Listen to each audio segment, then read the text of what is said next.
성경은 계시 역사의 책이랍니다. 하나님의 계시의 역사는 아담과 하와가 타락한 이후부터 독생자 예수 그리스도를 메시아를 보내실 것이라는 원시 보험을 통해서 지속적으로 주의 선지자들을 통하여서 그 계시가 전해져 왔고, 또 신약시대에 이르러서는 하나님께서 세우신 사도들을 통하여 종국적인 이 세상의 마지막 날에 대한 위대한 계시의 역사를 우리에게 나타내고 있습니다.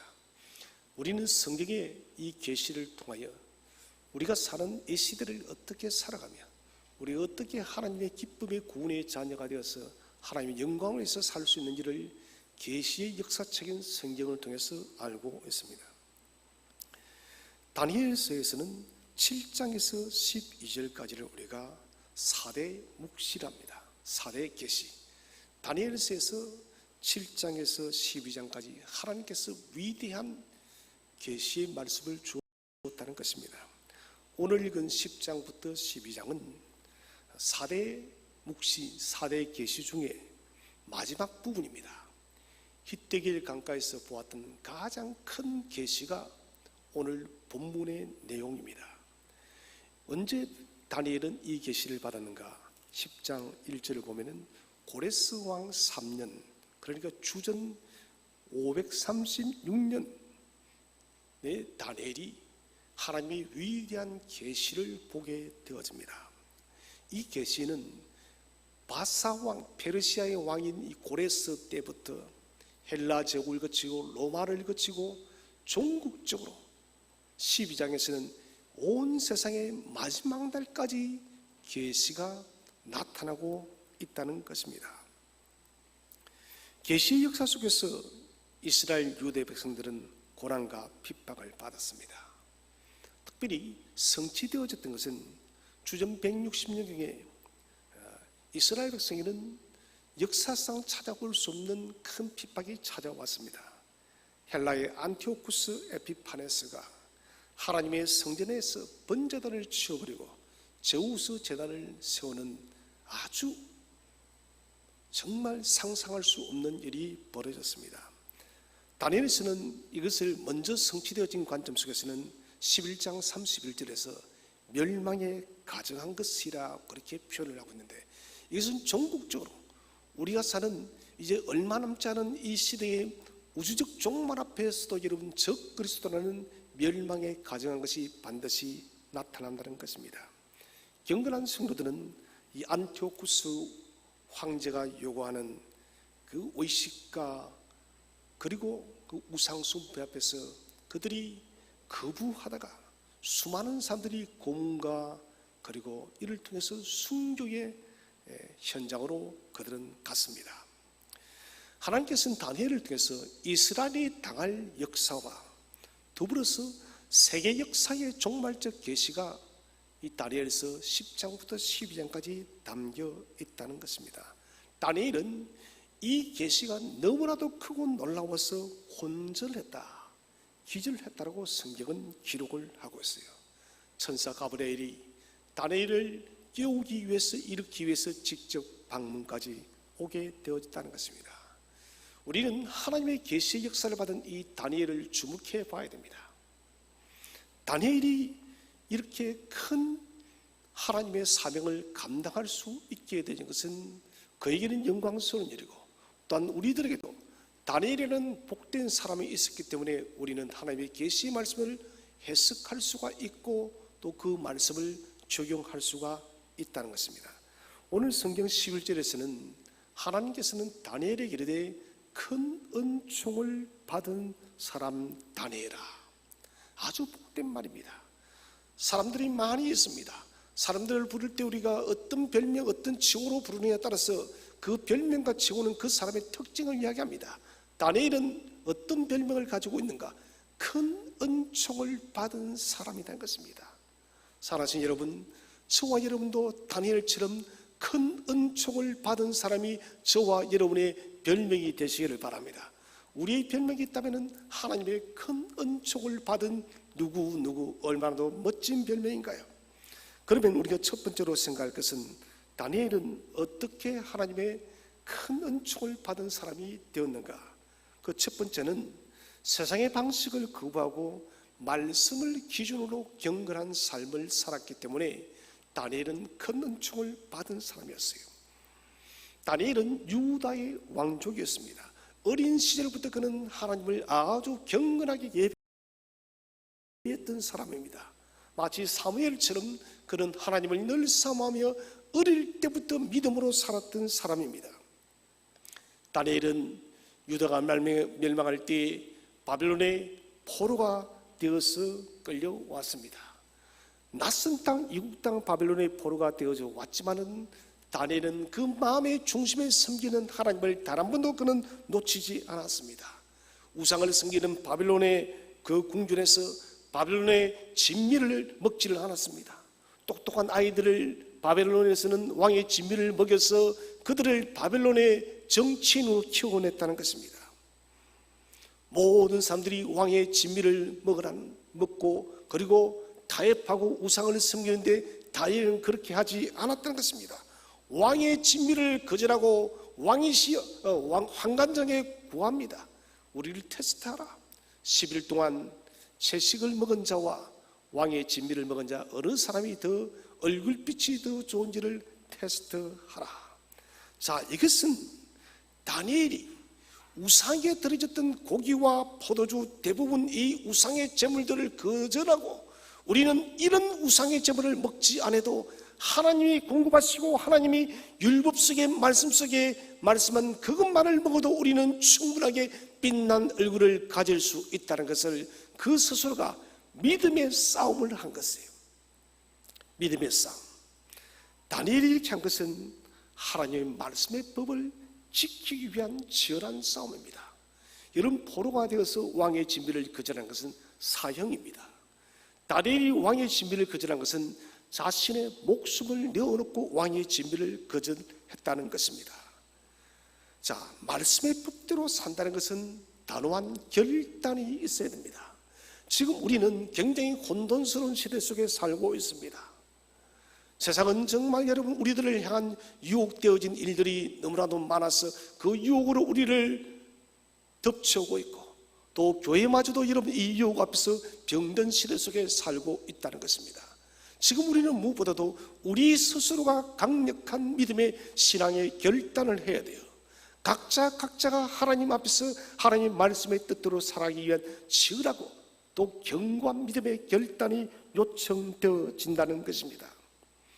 연어는 바다에서 생활을 하다가 산란기가 되어지면 수천 킬로가 되어지는 먼 길을 여행을 합니다. 그리고는 자신이 태어났던 곳에 가서 다시 알을 낳습니다. 여러분, 뭡니까? 그 알을 낳기 위해서 그 강물을 거슬러 올라가는 것은 엄청난 어려움입니다. 거대한 물줄기 때문에 그 물줄기를 이기지 못해서 죽는 연어도 수없이 쏟아집니다. 그래도 산란하기 위해서 목적이 있기 때문에 그 연어는 목숨을 내어놓고 올라간다는 것이에요. 저는 이 연어의 이야기를 보면서 이런 생각이 들었습니다. 목적이 분명한 사람은 어떠한 어려움이 있어도 그 장벽이 무엇이라 할지라도 이겨낸다는 것입니다. 여러분, 다니엘에게도 분명한 목적이 있었어요. 그것은 하나님만을 바르게 경외하며 살아가기 위한 분명한 인생의 목적. 바벨론의 바람이 아무리 그 속에 몰아쳐 온다 할지라도 나는 하나님만을 섬기며 나는 하나님의 말씀의 율례의 법도대로 살아가겠다는 그 분명한 삶의 목적이 있었기 때문에 다니엘은 그 시대의 분위기와 풍속을 이겨낼 수 있었다는 것입니다. 사랑하신 성도 여러분, 세상의 풍조와 세상의 문화와 세상의 유행에 자신의 마음을 빼앗기지 마십시오. 유튜브에 보니 이런 설문조사를 했더라고요. 한 유튜브가 뭐라고 올려놨냐면 결혼 전에 남녀가 동거하는 것에 대해서 어떻게 생각하십니까? 저는 당연히 반대를 눌렀죠. 그런데 저는 놀랐습니다. 결과를 보고 찬성이 무려 82%가 됐습니다. 지금 이것이 여러분 젊은 이들의 시대적 사고입니다. 결혼은 거룩하고 엄숙하고 우리가 혼전까지 얼마나 더 순결해야 되는지를 우리는 성경을 통해서 잘 알 수가 있습니다. 그런데 무려 82%의 젊은이들이 결혼을 올리기 전에 혼전 동거하는 것이 도리어 훨씬 낫다는 것입니다. 여러분, 이것은 우리에게 무엇을 말하고 있나요? 교회 속의 세상의 문화와 세상의 풍습과 세상의 가치관들이 끊임없이 우리를 침투해놔서 우리가 하나님 말씀의 율례의 법들을 지금 우리가 잊어버리고 살아가고 있다는 것입니다. 사랑하는 성도 여러분, 세상의 마음을 빼앗기지 마시기를 바랍니다. 세상이 아무리 여러분 그 길을 간다 할지라도 저와 여러분 넓은 길을 걷는 사람이 아니라 좁은 십자가의 길을 걷는 복된 성도들이 되시기를 바랍니다. 그래서 우리는 말씀이 기준이 되어야 됩니다. 말씀이 무엇이라고 하는가? 말씀이 우리에게 나타내시면 그 길이 아무리 어려워도 우리는 그 길을 쫓아가야 되고, 말씀이 노라고 말을 하면 그 길이 아무리 대중적이고 많은 사람이 걸어간다 할지라도 그 길을 잘라내시기를 바랍니다. 여러분, 이것이 우리가 큰 은총을 받는 첫 번째의 비결입니다. 두 번째는 다니엘은 어떻게 큰 은총을 받았을까요? 담대한 믿음을 소유했기 때문에 그렇습니다. 다니엘은 왕을 존중했지만 왕을 두려워하지를 않았습니다. 다니엘이 진실로 두려워했던 분은 하나님 한 분밖에 없었어요. 이것은 우리가 사드락과 메삭과 아벳느고를 봐도 그들을 알 수가 있습니다. 경건한 새 친구들은 이런 풀무불 앞에서도 그들은 왕을 두려워하지 않았습니다. 우리 영과 혼을, 육체를 동시에 죽일 수 있는 살아계신 하나님만을 진실로 다니엘과 사드락, 메삭, 아벳느고는 두려워했다는 것입니다. 다니엘서 5장에 보시면은 벨사살 왕이 하나님의 거룩한 성전 기물을 가지고 와서 술 잔치를 벌였습니다. 여러분, 이것은 하나님에 대한 모독이에요. 이 마이크가 세상 마이크와 다릅니다. 한 목사님 세상에 널린 것이 그 마이크인데요. 예, 맞습니다만, 그러나 이 마이크는 하나님 말씀을 선포하고 전하는 도구가 되어졌기 때문에 이 마이크는 구분되어져 있는 거예요. 하나님의 성전기구, 금그릇, 은그릇, 세상에는 많이 널려 있지만 그러나 이것은 특별하게 솔로몬이 하나님의 성전의 봉사를 위해서 만들어졌기 때문에 이것은 오직 성전을 위해서 사용되어져야 됩니다. 그런데 교만했던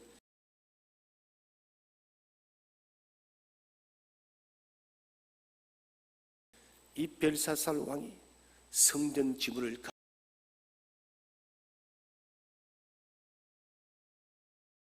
가지고 와서 술잔치를 벌였던 것입니다.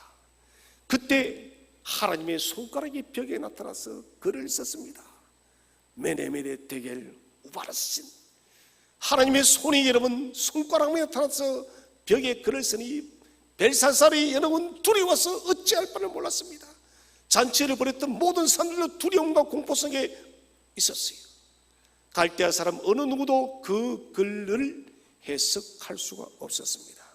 그때 신하가 다니엘을 추천하죠. 하나님을 경외하는 경건한 지혜로운 사람 다니엘이 있는데 다니엘을 불러서 이 글을 해석하게 하라고. 다니엘이 이런 왕 앞에 나왔습니다. 여러분, 이 말이 무슨 말인가요? 메네메네 데겔 우바르신, 왕을 하나님께서 저울에 달아보니 무기가 모자란다. 이 말은 무슨 말입니까? 하나님의 기준에 당신은 합당치 않아서 하나님이 심판하신다. 당신을 망하게 할 것이라는 심판의 메시지. 다니엘은 지금 벨사살 왕 앞에서 이 말씀을 해석해 줘야 됩니다.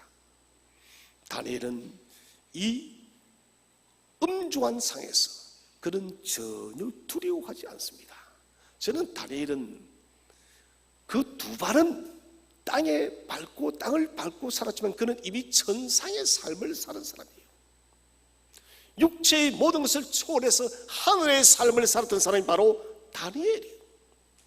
그래서 그는 벨사살 왕이 세계 최대의 제국의 바벨론의 황제지만 그는 이 벨사살이 전혀 두렵지 않은 것입니다. 그는 하나님의 손가락이 나타나선 메네메네 데겔 우바라신을 해석합니다. 하나님께서 당신을 저울에 달아보니 무게에 모자라서 하나님께서 당신을 심판할 것입니다. 담대함을 잃지 않았습니다. 용기 있게 하나님의 계시의 말씀을 그대로 증거하는 거예요. 여러분, 이것은 우리에게 필요합니다. 우리는 하나님의 특별 계신 성경을 통해서 주님의 말씀을 우리는 많이 듣고 알고 있습니다. 여러분, 세상 앞에 하나님의 말씀을 선포하고 나타내고 증거하는 것을 두려워하지 마시기를 바랍니다. 세상이 아무리 이런 말씀을 싫어해도 우리는 이 말씀을 드러내놓고 증거할 수 있는 담력 있는 사람이 되어야 된다는 것입니다.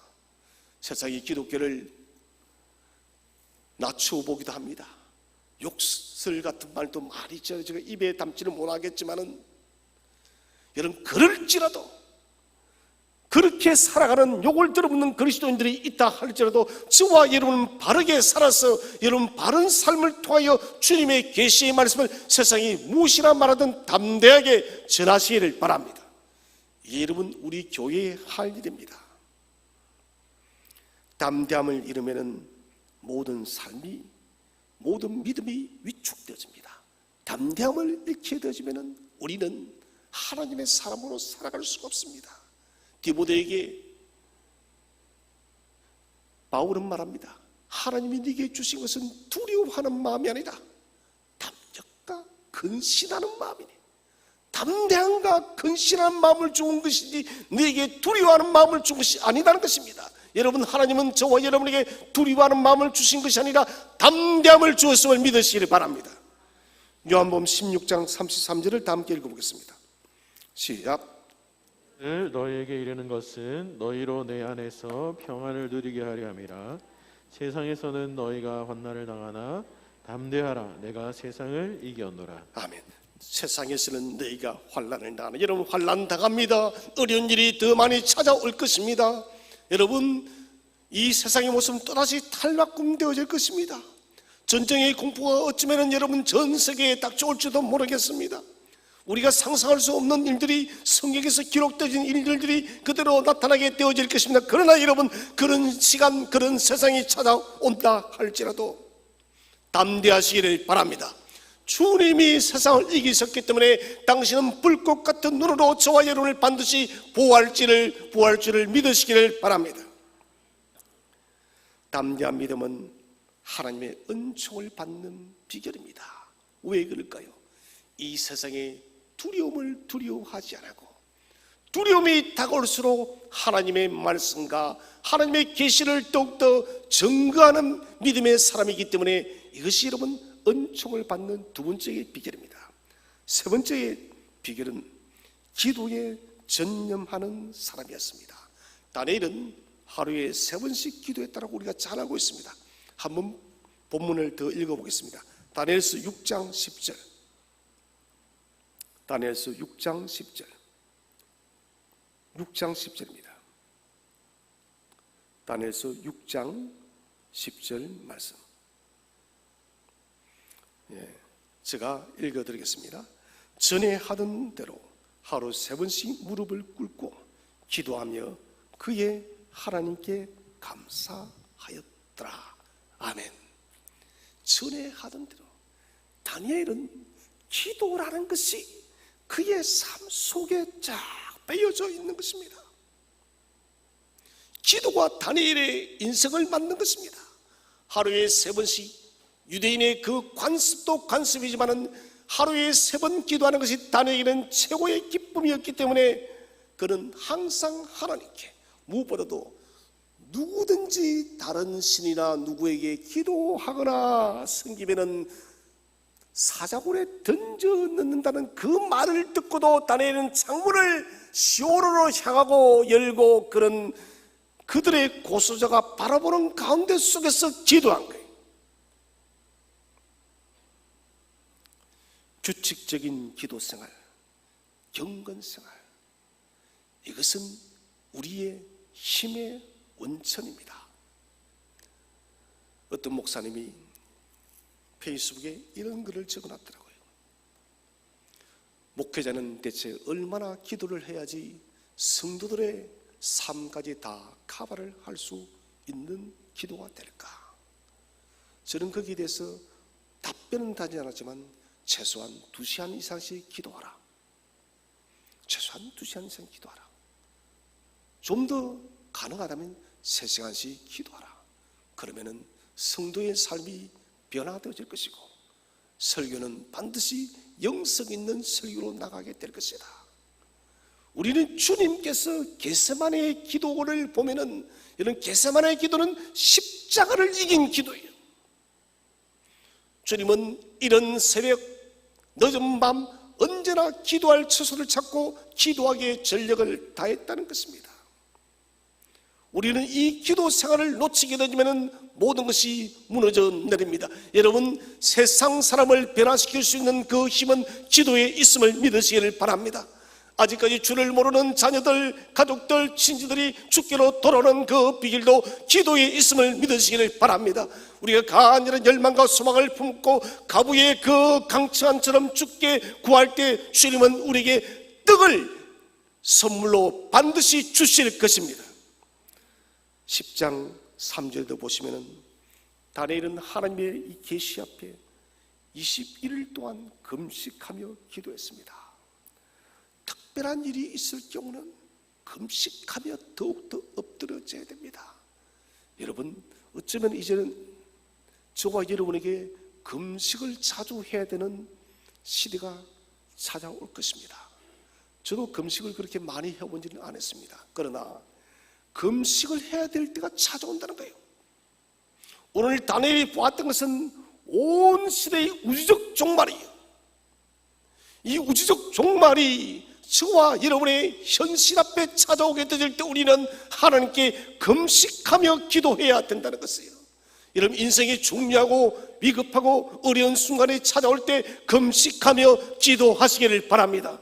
금식한다는 것은 나의 육체의 힘을 의지하지 않고 오직 살아계신 전능하신 하나님만을 의지한다는 그런 믿음의 고백이 바로 금식의 기도입니다.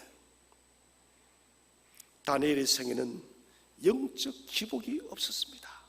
꾸준했습니다. 저는 성도들 중에서 참 좋아하는 성도들 중에 한 부류가 기복이 없는 성도들이에요. 어떤 들이 영적으로 빛이 올라서 높이 올라갔다가 또 어떤 들이 뚝 떨어지는, 참 힘들어요. 근데 언제나 상위 클래스에 80점이 상위 클래스다 칩시다. 90점이 더 좋겠지만 80, 90점 점수에서 늘 머무르며 자신의 경건의 힘을 잃지 않는 사람, 저는 이 사람이 너무너무 귀하고 아름다워요. 다니엘도 영적 기복이 없었습니다. 여러분, 기도 생활은 자전거의 페달과 똑같은 것입니다. 자전거는 페달을 밟지 않으면 넘어집니다. 지속적으로 저어줘야만 자전거는 넘어지지 않는 것입니다. 기도도 마찬가지입니다. 기도는 영적 전쟁입니다. 여러분, 기도하지 않으면 넘어집니다. 그러나 기도하면 일어설 줄로 믿으시기를 바랍니다. 겟세마네에서 주님께서 기도하실 때 베드로와 야고보, 요한에게 말합니다. 너희는 저기서 기도하라. 주님은 무려 한 번, 두 번, 세 번을 말씀하십니다. 저기서 기도하라. 그러나 제자들은 잠이 들어버렸습니다.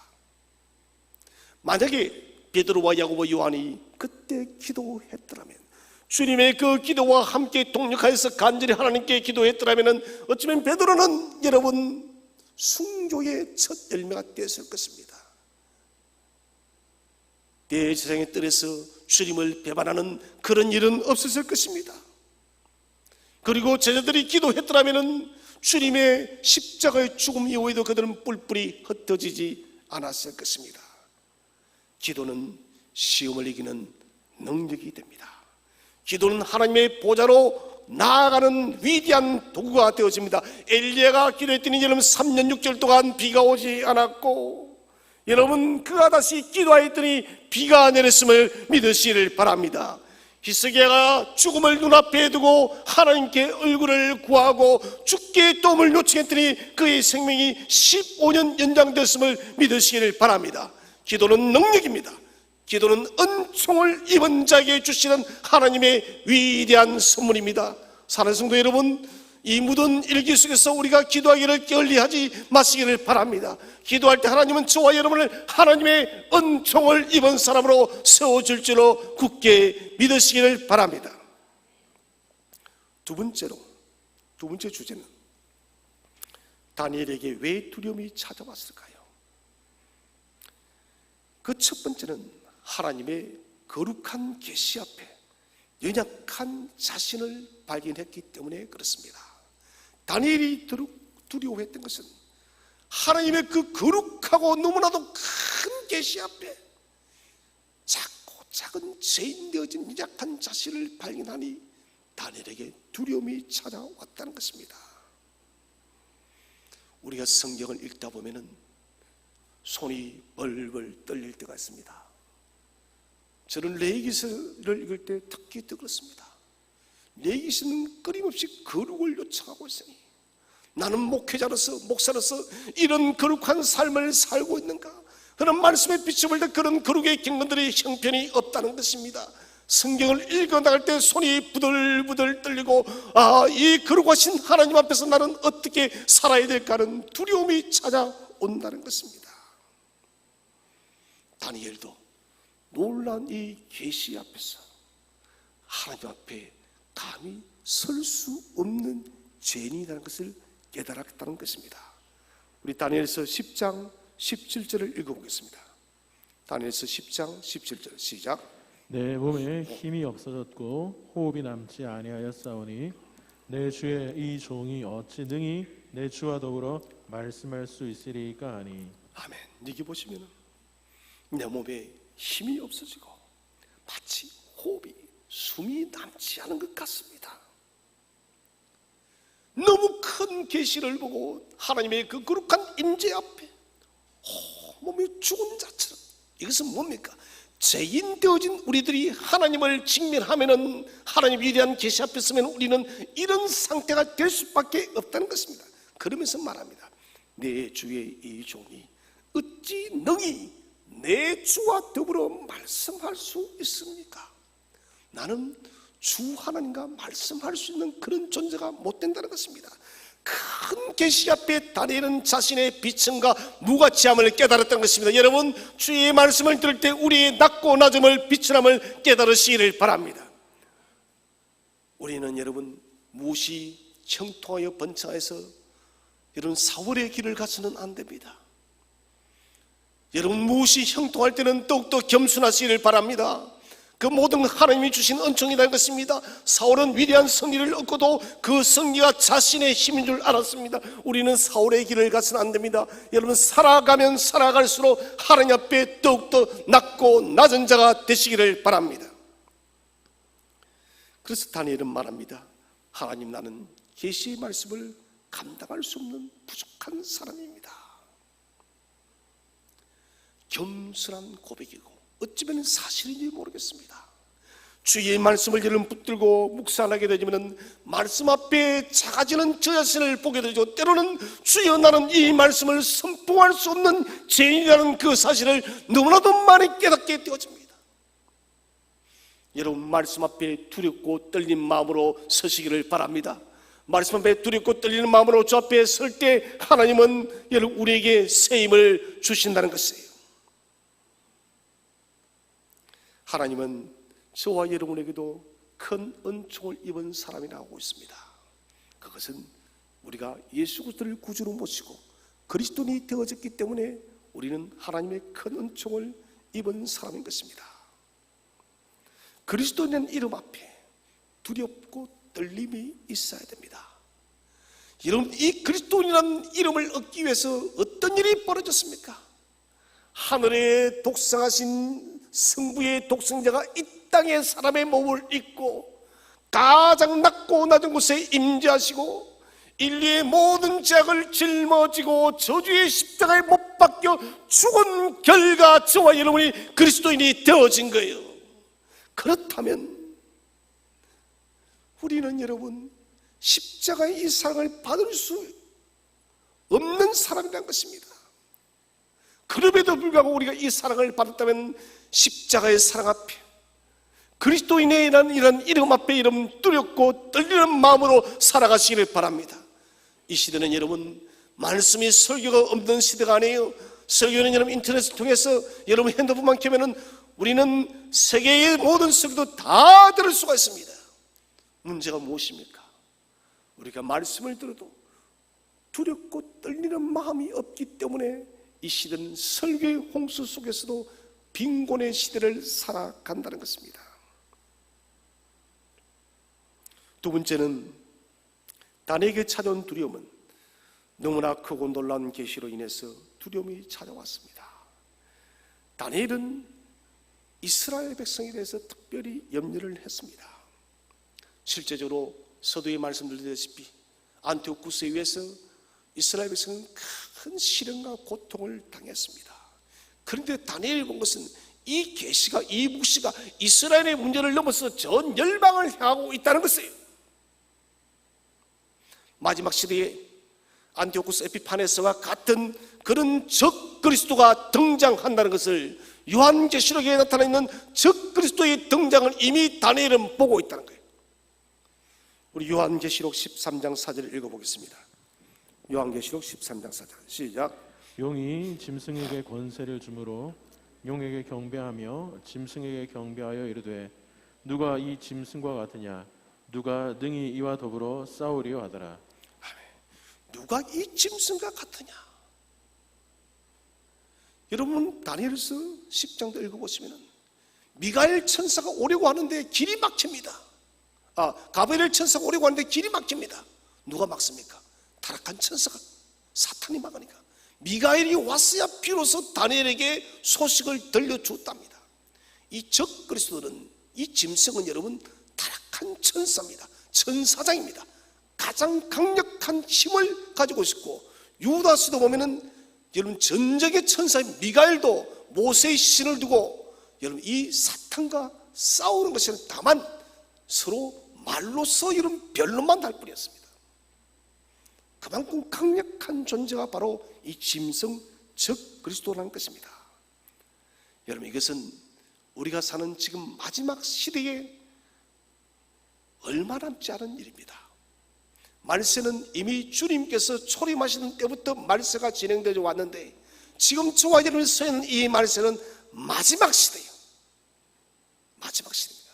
주님의 시간의 계산은 여러분 우리의 시간의 계산이 아닙니다. 주께서는 천년이 하루와 같고 하루와 천년이 같은 하나님의 시간 계산법입니다. 여러분 이런 날이 올 날이 얼마 남지 않았다는 것입니다. 세상 나라에 대한 완전한 심판과 예수 그리스도의 재림의 복된 날이 올 것입니다. 다니엘은 미래의 그 시간을 볼 때 그런 마음이 부들부들 떨렸습니다. 적 그리스도를 통해서 겪게 되어질 믿음의 삶의 큰 환난들을 보니 그는 정말 여러분 힘이 다 빠지고 일어날 수 있는 힘조차 없었다는 것입니다. 거룩한 계시, 사명을 받은 자에게 그 무게로 인해서 두려움이 찾아왔습니다. 그러나 여러분 두려워하는 마음은 가지지 마십시오. 우리는 이미 성경을 통해서 이 마지막 때에 대한 계시의 말씀을 이미 다 들었습니다. 두려워하지 마시고 담대함을 가지고 깨어 있으시기를 바랍니다. 기도원이 두려움 속에 갇혔을 때 하나님이 무엇이랍니까? 기도원에게 하나님의 큰 용사여 여호와께서 너와 함께 하신다. 기도원은 큰 용사가 아닙니다. 그러나 하나님이 함께 하시기 때문에 큰 용사가 되어진 것이에요.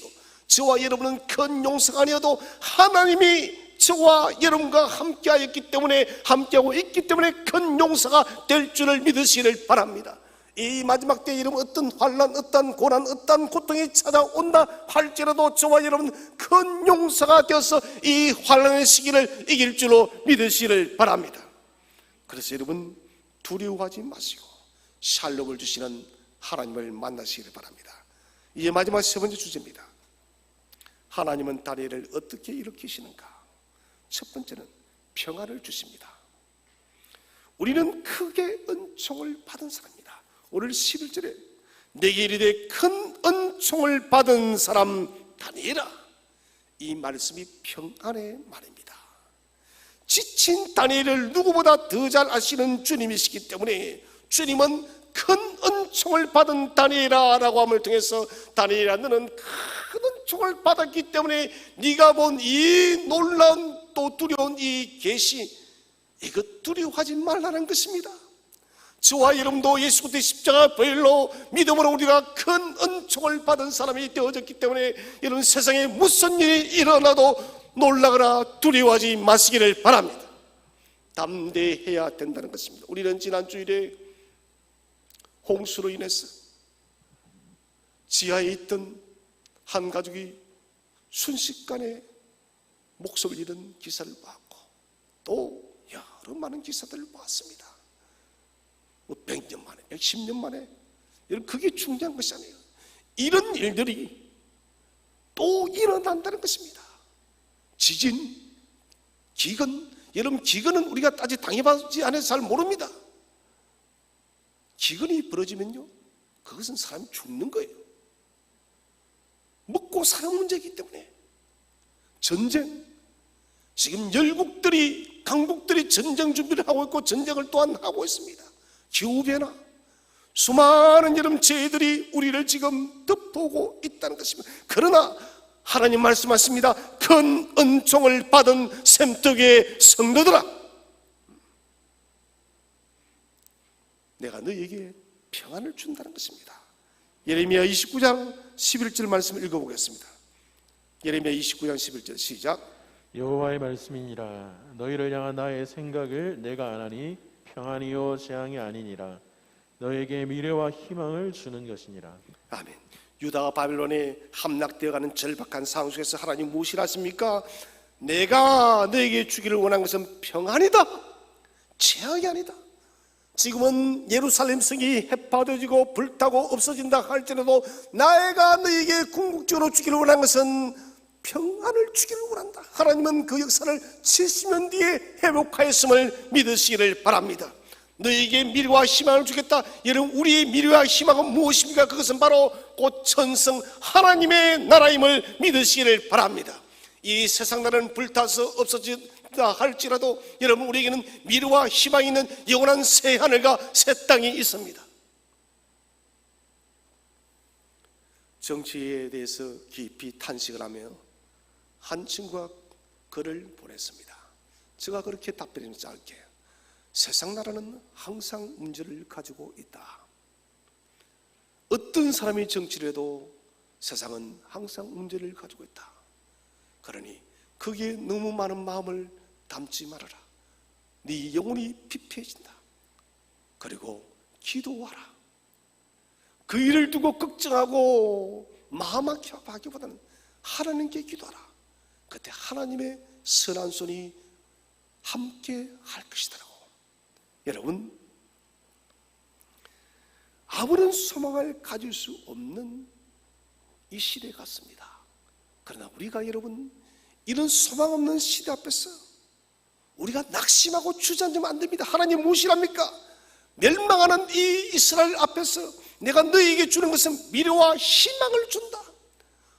여러분, 이 땅이 우주적 종말이 찾아오고 나면은 주님이 영광 위에 재림하시고 저와 여러분은 영화롭게 변화되어서 새 하늘과 새 땅에 거할 줄을 믿으시기를 바랍니다. 영원하신 하나님 나라에서 우리는 영원한 큰 기쁨과 잔치의 감격 속에서 살아간다는 것입니다.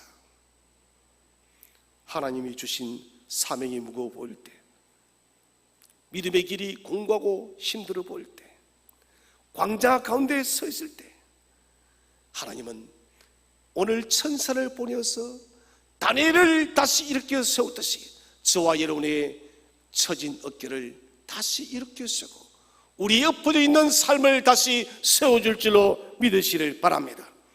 두 번째는 두려움을 제거하심으로 일으키십니다. 12절, 우리 본문 12절을 다시 한번 읽어보겠습니다. 12절 12절 말씀, 10장 12절 시작. 그가 내게 이르되 다니엘아 두려워하지 말라.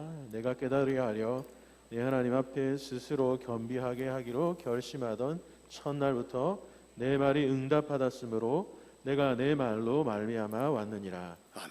그가 내게 이르되 다니엘아 두려워하지 말라. 네가 깨달으려 하여 내 하나님 앞에 겸비하게 하기로 결심하는 첫날부터 하나님이 이미 모든 말씀에 응답을 받았고, 그리고 이 계시의 말씀을 주었다는 것이에요. 두려워하지 말고 담대하라. 두려움의 문제는 여러분 우리의 모든 것들을 약화시킵니다. 다니엘 또한 하나님의 그 계시의 크심 앞에 두려움이 찾아왔습니다. 그러나 하나님은 저와 여러분이 감당할 수 없는 일을 맡기지 않음을 믿으시기를 바랍니다. 감당치 못할 시험도 주지 않는 분입니다. 혹 우리가 이런 감당치 못하는 피할 길을 주시는 하나님이심을 믿으시기를 바랍니다.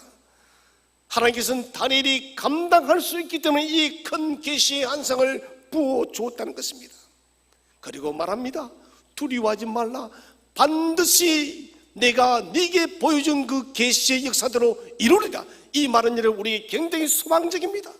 주님의 재림이, 주님의 다시 오심이 막연한 기다림이 아니라 오늘 다니엘이 보았던 그 계시의 말씀대로 반드시 구름을 타고 다시 올 줄로 믿으시기를 바랍니다.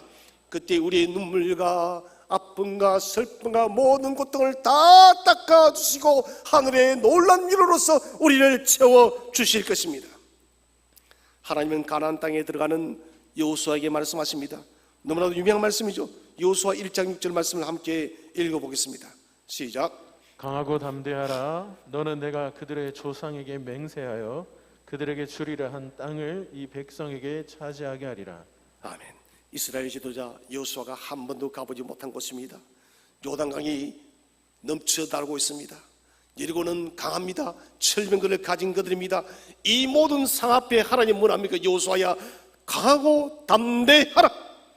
여러분 두려움으로 점철려진 이 시대와 세상의 환경 앞에서 여러분 강하고 담대하시기를 바랍니다.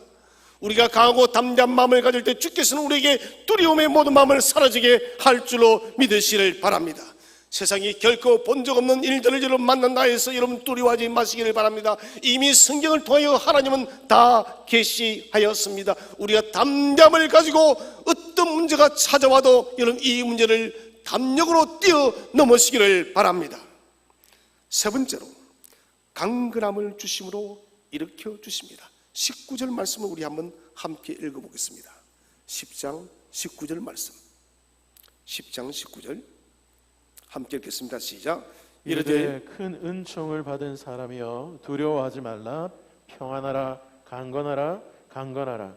그가 이같이 내게 말하매 내가 곧 힘이 나서 이르되 내 주께서 나를 강건하게 하셨사오니 말씀하옵소서. 아멘. 천사는 두 번씩이나 다니엘에게 강건하라 강건하라. 여러분 하나님은 저와 여러분의 강건함을 주시는 하나님이심을 믿으시기를 바랍니다. 은총을 받은 사람들은 여러분 믿음 안에서 강건해야 됩니다. 지금 우리는 많이 여러분 영적으로 연약해져 있습니다. 연약한 우리의 여러분 영적 체력들이 강건하게 무장되시기를 바랍니다. 강건함을 가지고 있으면 우리는 이 시대를 뛰어넘을 수 있는 강력한 믿음을 가질 수가 있다는 것입니다. 하나님께서는 우리에게 안정을 약속해 주십니다. 다니엘아 강건해라. 그리고는 다니엘을 일으켜 세우는 것입니다. 하나님은 내가 강건하기로 결단하여서 강건하게 하시는 것이 아니라 하나님의 강건함을 먼저 불어넣어 주셨기 때문에 저와 여러분이 강건할 줄로 믿으시기를 바랍니다. 우리는 하나님을 의지해야 됩니다. 하나님 모든 삶의 현장에서 승리하게 하실 것입니다. 연약한 마음은 이 시대를 이길 수가 없습니다. 그러나 강건한 마음, 흔들리지 않는 마음을 붙든다면 우리는 이 시대가 어떠하든 넉넉히 이겨낼 수가 있을 것입니다. 사랑하는 성도 여러분, 우리는 지금 다니엘이 보았던 그 계시의 환상의 시대 속에 살아가고 있습니다. 마지막 시대를 살아가고 있습니다. 여러분 이 마지막 시대를 우리가 어떻게 살아가야 될까요? 더욱더 하나님께 집중하시기를 바랍니다. 더욱더 하나님을 경외하시기를 바랍니다. 하나님의 말씀을 더욱더 우리가 붙듦을 통하여서 이 시대 속에 어떤 환난과 핍박과 어려움이 찾아와도 주 예수께서 공급하시는 그 성령의 능력으로, 말씀의 능력으로 이기고 승리해서 궁극적인 하나님 나라를 기업으로 보상받는 저와 여러분 되시기를 주의 이름으로 축원드립니다.